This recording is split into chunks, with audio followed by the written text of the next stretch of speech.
droga. Dili kasungod sa pagpakahilom, bisan unsa man yung istorya, kabod, matakan mo, mahimo nimo magamit sa bisan asa ng kumanan sa Pilipinas.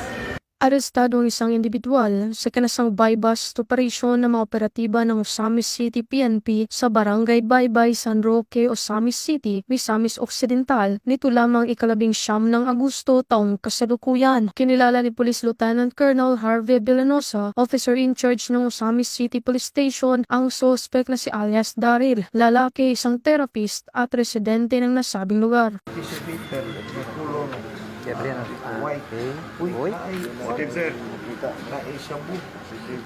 Sa ikanasang drug buy-bust operation ng mga operatiba ng Osamis City Police Station ay nasamsam ang mga pakete ng hinalang shabu, isang 500 peso bill na ginamit bilang buy-bust money at iba pang mga non-drug items. Nahaharap ang suspect sa kasong paglabag sa RA 9165 o Comprehensive Dangerous Drugs Act of 2002. Mula dito sa Hilagang Mindanao, ako ang iyong Police News Network correspondent, Patrolwoman Danasa Verdes. Alagad ng batas, taga-taguyod ng Balitang Pulis.